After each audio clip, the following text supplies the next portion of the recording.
Thank you very much, Lou. Hello, everybody. Again, I'm Kath Gladding. I was supporting on the research side, so research methodology for the action research projects that you have been seeing and sharing today.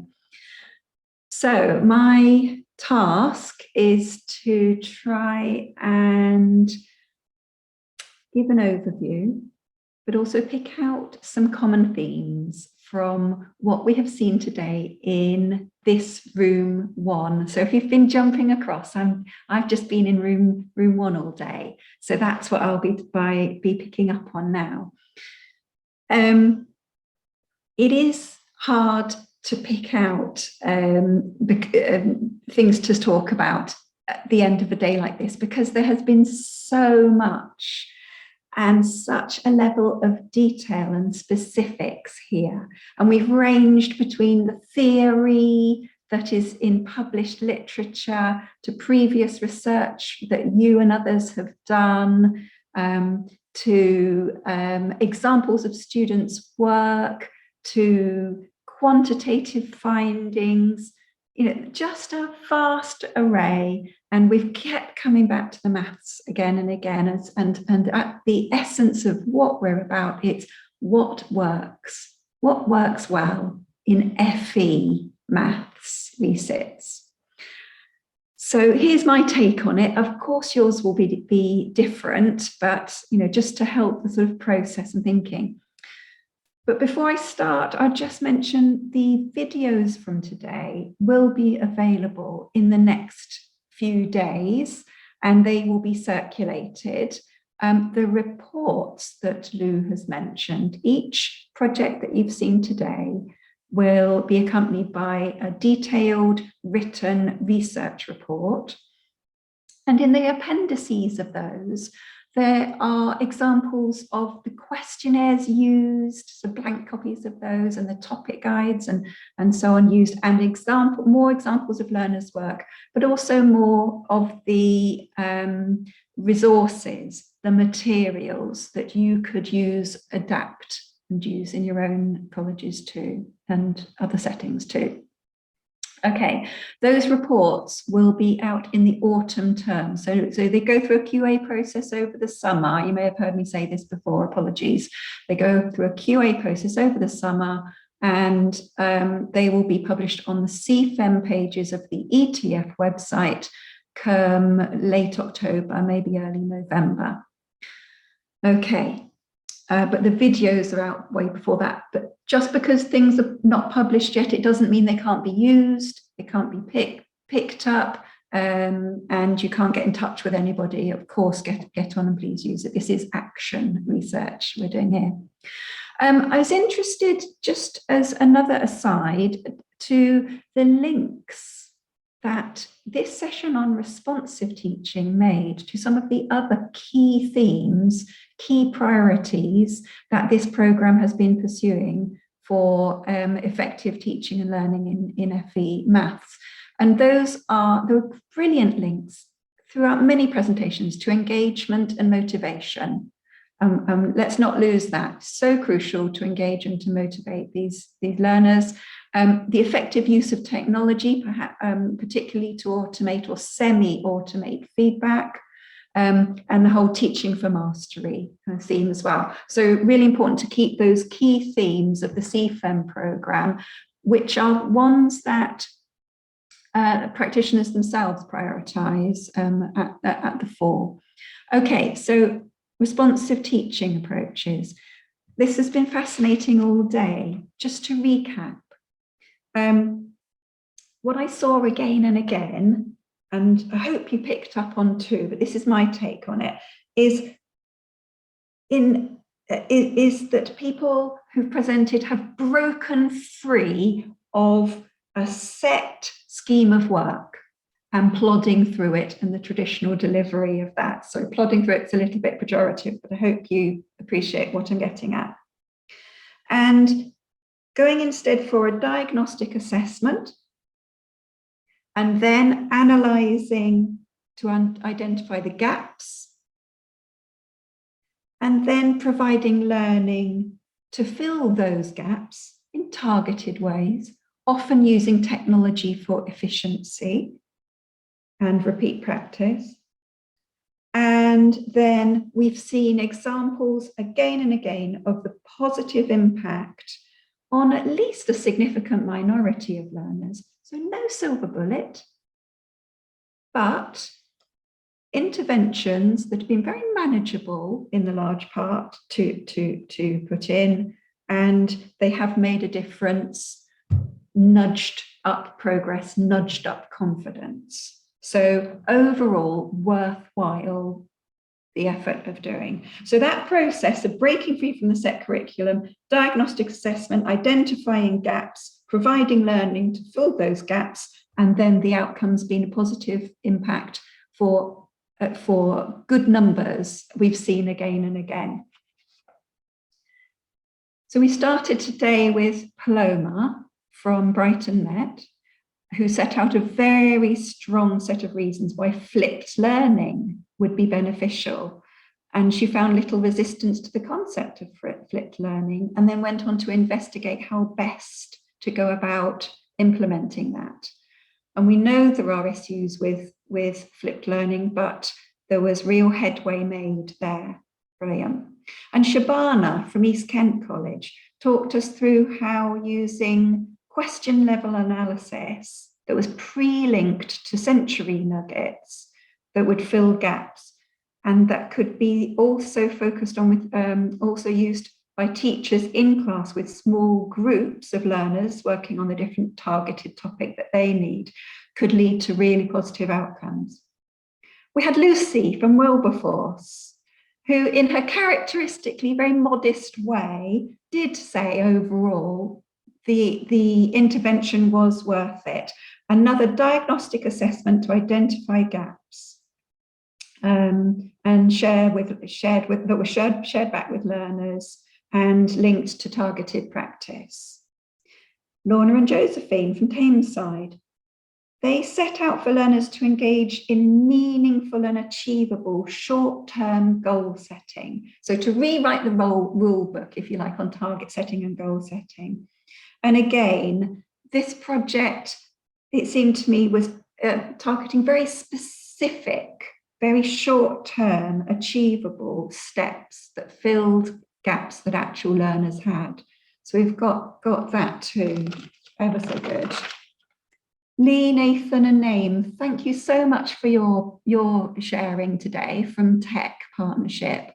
The Maths Your Way is such a responsive approach, a version of responsive teaching, changing the curriculum from the standard and the set delivery and moving to a more responsive model using these intervention sessions in this case. So the number of different approaches that we're seeing here, different takes on responsiveness, is really, really good, and it's adding up. And we ended our day in our room with Vicky and Sam, who responded to their FE learners who'd come in with low self-esteem by taking the pressure off, by giving them goal-free problems. What can you see here? So taking the question out, but saying, what can you see? What do you know? And this small, specific change with a sound rationale and basis from previous literature was shown to make a difference to learner progress.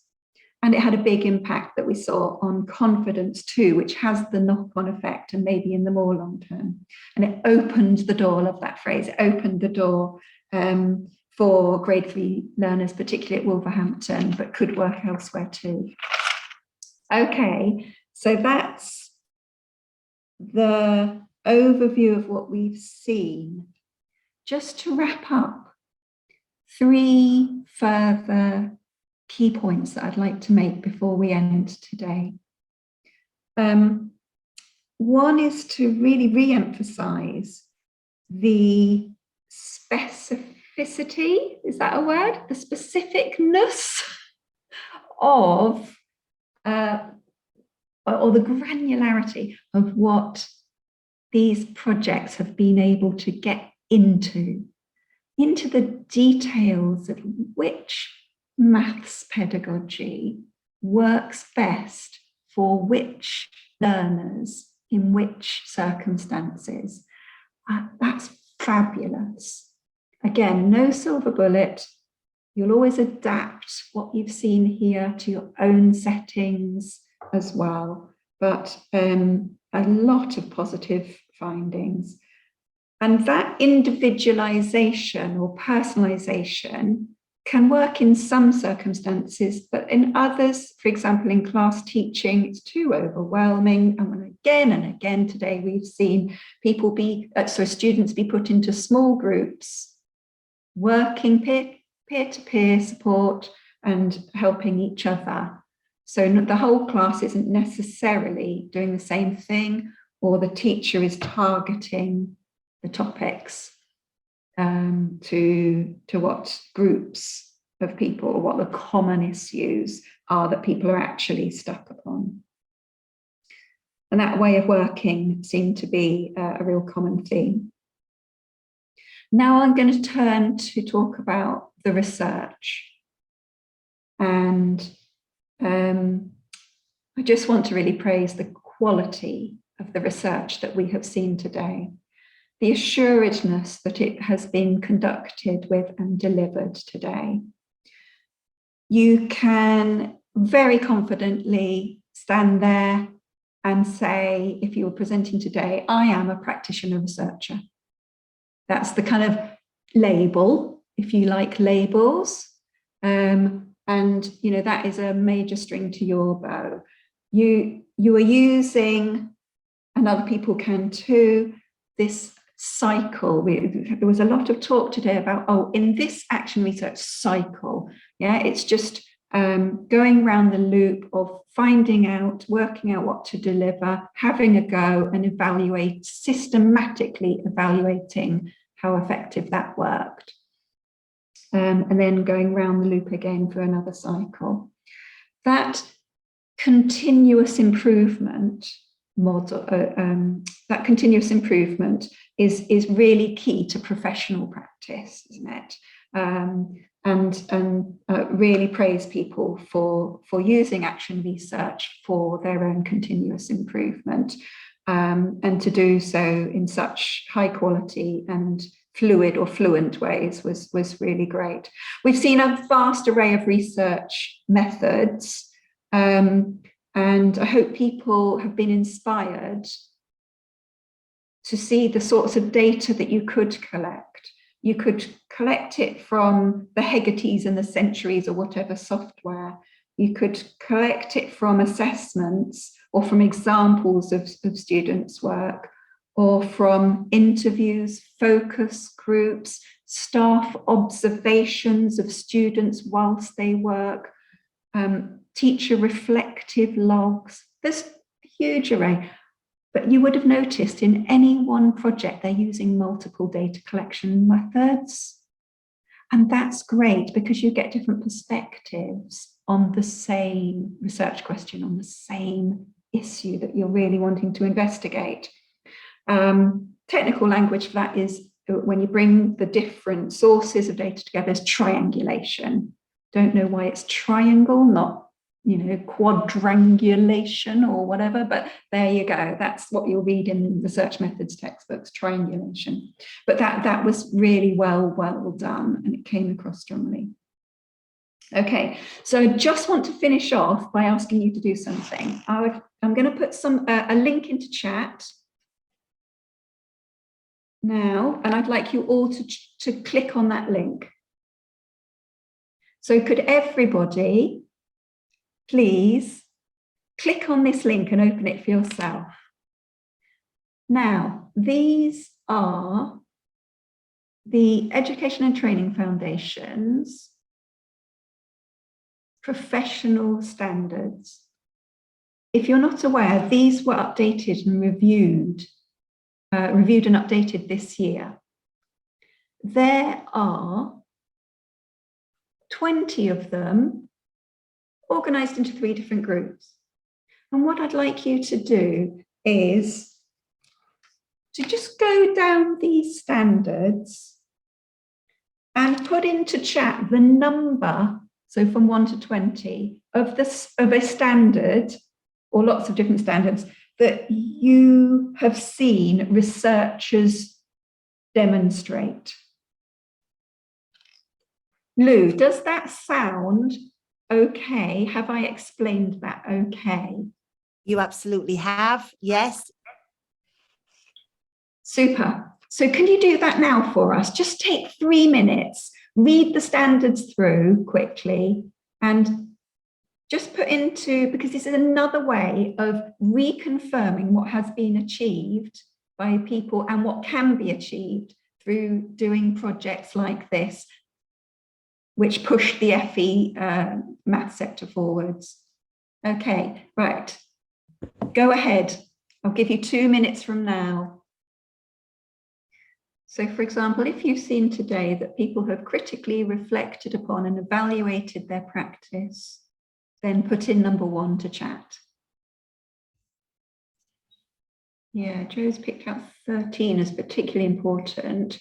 So not everyone's absolutely agreeing, because we've seen different things or picked up on different things today, and that's absolutely fine. But the gist you can see there is these professional standards are very carefully constructed as being really the ideal for everyone in the FE workforce to work towards achieving. The standard at which we want the workforce to be working at.